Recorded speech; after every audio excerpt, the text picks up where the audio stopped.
जीवन में अगर आप ठान लें तो आप कुछ भी कर सकते हैं। फिर उसके लिए आपके जीवन में कितनी ही बाधाएं आए, कितनी ही कठिनाइयां आए, कितनी ही मुश्किलें आए, लेकिन आप उन सब मुश्किलों को पार करते हुए आपको बस वो लक्ष्य दिखता है कि वो लक्ष्य जो हमारा लक्ष्य है हमें उसको प्राप्त करना है, हमें उस लक्ष्य पर पहुंचना है। जब आप ये लक्ष्य बना लेते हैं फिर आपको कोई भी कठिनाई आपका रास्ता नहीं रोक सकती है। आज मैं ये क्यों बोल रही हूँ, आज ऐसी एक सफलता की स्टोरी में लेके आई हूँ जिस व्यक्ति के जीवन में इतनी मुश्किलें आई, इतनी कठिनाइयाँ आई, फिर भी उस व्यक्ति ने हार नहीं मानी और डटे रहे। तो क्या है ये पूरी कहानी, जानने के लिए बने रहेगा पूरे वीडियो में। आप सभी को मेरा प्रणाम, मैं सरिता राठौर। कैसे हैं फ्रेंड्स आप सभी, आशा करते हैं आप सब अच्छे होंगे। फ्रेंड्स आज की जो मैं सच्ची घटना आप सभी के समझ लेके हूँ राजस्थान की है। राजस्थान के चित्तौड़गढ़ जिले के गौसुंडा गांव की है। यहाँ के रहने वाले रामलाल की जो आर्थिक स्थिति थी वो ज़्यादा अच्छी नहीं थी। रामलाल छोटे थे, एक सपना था रामलाल का कि मुझे डॉक्टर बनना है। हर कोई बच्चा जब स्कूल जाता है हर कोई पूछ देता है कि आपको क्या बनना है। रामलाल छोटे से ही देखते थे डॉक्टर को कि मुझे डॉक्टर बनना है, मुझे लोगों की सेवा करनी है। ये रामलाल के अंदर था कि हाँ मुझे डॉक्टर बनना है।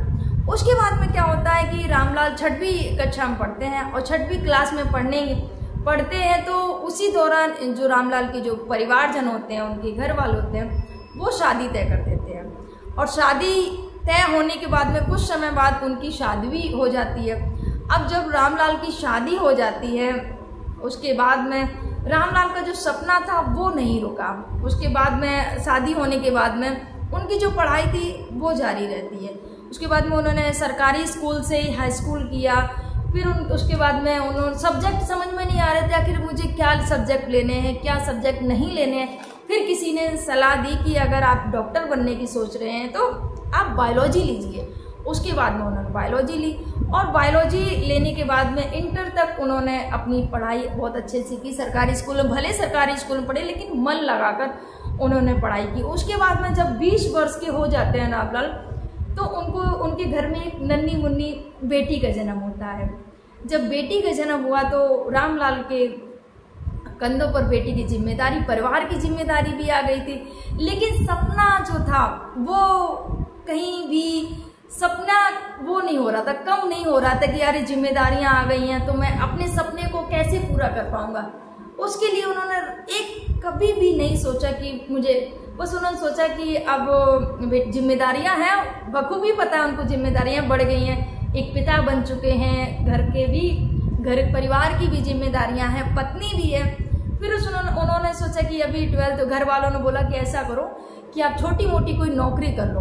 अब रामलाल का सपना था डॉक्टर बनने का। उन्होंने मम्मी पापा से बोला कि मम्मी पापा मैं छोटी मोटी नौकरी तो नहीं, एक बार प्लीज़ एक बार तो हमें देखने दीजिए, हमें अपने ऊपर विश्वास है, ज़रूर हमें सफलता मिलेगी। तो फिर क्या करते हैं माता पिता कोटा भेज देते हैं, तैयारी करते हैं, जाके नीट की तैयारी करते हैं जाके कोटा में। अब जब कोटा जाने के लिए, क्योंकि घर की हालत सही नहीं थी, पिता ने कर्ज लिया, माँ ने गहने भी बेच दिए, माँ ने गहने बेचे, पिता ने कर्ज लिया। उसके बाद में वो जाते हैं कोटा और कोटा में मन लगाकर पढ़ाई करते हैं। अब कोटा में मन लगाकर पढ़ाई तो कर रहे थे लेकिन अब गांव से आए हुए जितना और जो कंपटीशन होती है बच्चों के साथ उतना वो वहां तक नहीं पहुंच पा रहे थे, दिन रात एक कर रहे थे, लेकिन हार नहीं माने। एक बार उन्होंने एग्जाम दिया, फेल हो गए। फिर दूसरी बार उन्होंने दिया, फिर भी फेल हो गए क्योंकि नंबर उनके कम आ रहे थे, 350 362 ऐसे ही नंबर आ रहे थे नीट की एग्जाम में। उसके बाद में तीसरी बार भी दिया, मतलब देते रहे एग्जाम जब तक कि उन्हें सफलता नहीं मिली। 4 बार उन्होंने एग्जाम दिया और 4 बार वो फेल हो गए।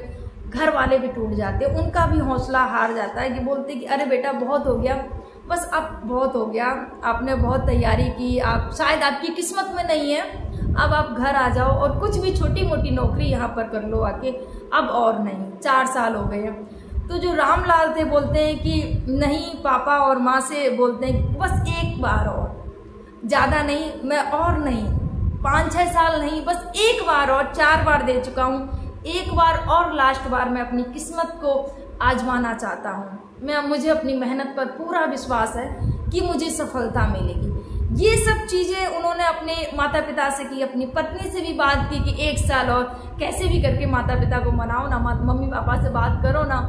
पत्नी भी बहुत अच्छी थी, उन्होंने साथ दिया। उन्होंने अपने सास ससुर से बात की कि पापा इतना किया है, इतना 4 साल और पढ़े हैं, 1 साल अगर वो बोल रहे हैं तो 1 साल और उनको दे दो।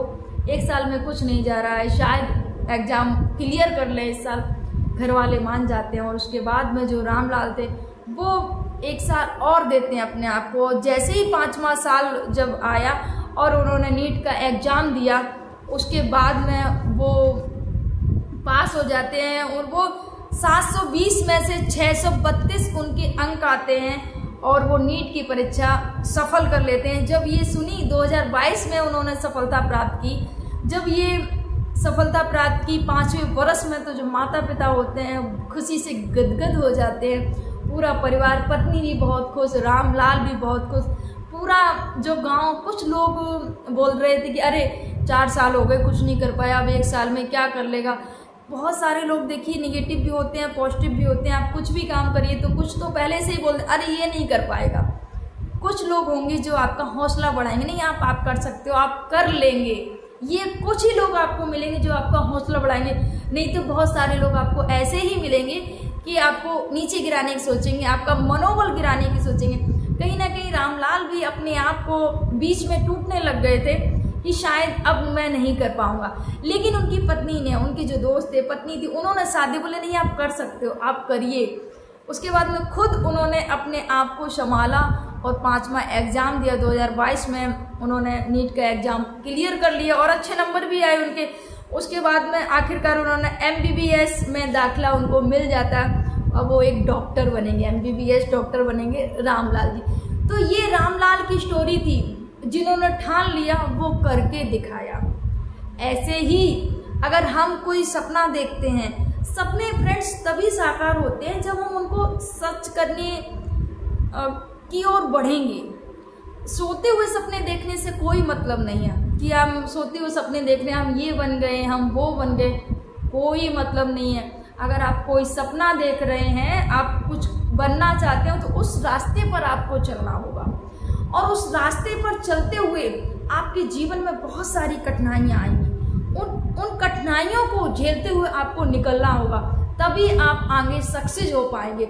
नहीं तो अगर कठिनाइयों को देखकर, अगर रामलाल की जो की स्टोरी थी, 11 साल में जिनकी शादी होगी, 6वीं में पढ़ते थे, उसके बाद में 20 साल की उम्र में उनको एक बेटी होती है और बेटी होने के बाद में वो जाते हैं कोटा पढ़ने के लिए। देखिए घर परिवार की जिम्मेदारी थी, पिता ने कर्ज लिया, माँ ने गहने बेच दिए बच्चे की पढ़ाई के लिए। और फिर जब 4 बार फेल भी हो गए रामलाल जी, तो थोड़ा मनोबल गिर जाता है, लेकिन हार नहीं मानी कि नहीं, मुझे फिर से एग्ज़ाम देना है, 5वीं बार एग्ज़ाम देना है और मेहनत रंग लाई।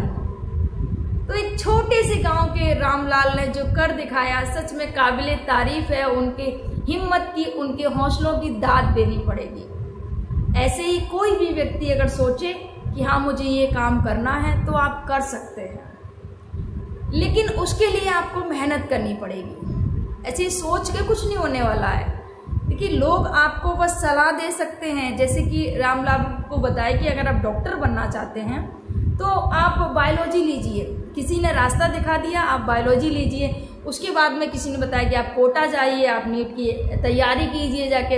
रामलाल ने वैसे किया, रामलाल कोटा गए, वहाँ नीट की जाके तैयारी की और तैयारी करने के बाद में, क्योंकि छोटे से गांव से आए हुए, समय लगता है, उसके बाद में 4 बार फेल भी हो गए, लेकिन 5वीं बार उनका सिलेक्शन हो जाता है MBBS में, जो कि सच में काबिले तारीफ है। ये सक्सेस स्टोरी है, मोटिवेशनल स्टोरी है उन लोगों के लिए जो थोड़ी सी तकलीफ देखकर हार मान जाते हैं कि अरे अब नहीं कर पाएंगे।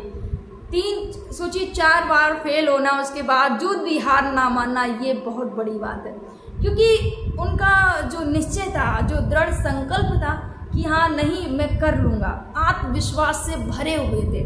अपने अंदर आत्मविश्वास बहुत बड़ी चीज़ है। अगर आप आत्मविश्वास से भरे हुए ना, आपको कोई नहीं तोड़ सकता। आपको विश्वास है कि मैं इस काम को कर लूँगा, भली भांति मैं इस काम को कर लूँगा, मैं इसमें सफलता पाऊँगा, फिर कोई भी कुछ भी कहे आपको फर्क नहीं पड़ेगा और आप उसमें सफल होंगे।